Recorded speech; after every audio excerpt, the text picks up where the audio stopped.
തുളസി മാല ഉണ്ടാക്കാൻ നോക്കാം.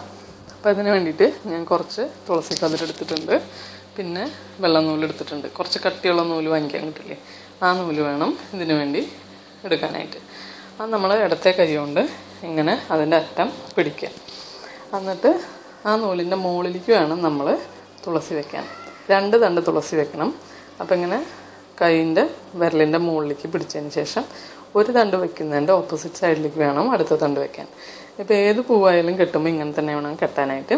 2 സൈഡിലേക്ക് ഓപ്പോസിറ്റ് സൈഡിലേക്ക് വെച്ചിട്ട് നൂലിൻ്റെ മുകളിൽ, നൂലറ്റത്തിൻ്റെ മുകളിൽ വെച്ചതിന് ശേഷം ഒരു ചുറ്റുക. ഇങ്ങനെ ഒരു ചുറ്റിയതിന് ശേഷം നമ്മൾ കൈയിൻ്റെ വിരലുകളിൽ ഇങ്ങനെ ഒരു ട്രയാങ്കിൾ പോലെ നൂല് പിടിക്കാം. പിടിച്ചതിന് ശേഷം ഒന്ന് കൈ തിരിച്ചിട്ട് മുകളിലിരിക്കുന്ന പൂവിൻ്റെ മുകളിൽ കൂടെ ഈ നൂല് ഇട്ട് വലിക്കാം.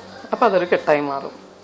ഇനി നിങ്ങൾ ആവശ്യത്തിനുള്ള ഗ്യാപ്പ് വിട്ടിട്ട് അടുത്ത നൂല് കുറച്ച് ഇങ്ങനെ ഗ്യാപ്പ് വിട്ട് പിടിച്ചതിന് ശേഷം അടുത്ത പൂവ് വയ്ക്കാം. അപ്പോൾ തുളസി പൂവായാലും വേറെ ഏത് പൂവ്, തെച്ചിയോ ചെമ്പരത്തിയോ മുല്ലപ്പൂവോ എന്ത് വേണമെങ്കിലും ഇങ്ങനെ തന്നെയാണ് നമ്മൾ കെട്ടുക. അപ്പോൾ ഞങ്ങളൊക്കെ ചെറുപ്പത്തിലെ എല്ലാ ദിവസം എന്ന് പറഞ്ഞാൽ പൂ കെട്ടും. തലയിൽ വയ്ക്കാനുള്ള മുല്ലപ്പൂ കെട്ടും.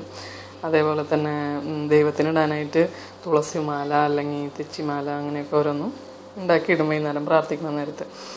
അപ്പോൾ എന്താ പറയുക, ഇന്ന് ഞാനിപ്പോൾ ഈ തുളസി പൊട്ടിച്ചപ്പോൾ എനിക്ക് തോന്നി കുറച്ച് പേരെങ്കിലും ആഗ്രഹിക്കുന്നുണ്ടാവും ഇതെങ്ങനെ ഈ മാല കിട്ടുക എന്നുള്ളത്, പഠിക്കണം എന്നുള്ളത്. അപ്പോൾ അതിനു വേണ്ടി ഞാൻ ഇട്ടതാണ്. പ്രത്യേകിച്ചും ഏകാദശിക്കൊക്കെ ആണെങ്കിലും അല്ലെങ്കിൽ ഇപ്പോൾ അഷ്ടമിക്കൊക്കെ ആണെങ്കിലും നമ്മൾ കൃഷ്ണന് തുളസിമാല കെട്ടിയിടുമല്ലോ. അപ്പോൾ അതിന് വേണ്ടിയിട്ട് ഇങ്ങനെയാണ് മാല കെട്ടുക. അപ്പോൾ എല്ലാവർക്കും ഇഷ്ടപ്പെട്ടു എന്ന് വിചാരിക്കണം. പഠിക്കാൻ ആഗ്രഹമുള്ളവർ ഇത് നോക്കുക, ട്രൈ ചെയ്ത് നോക്കുക.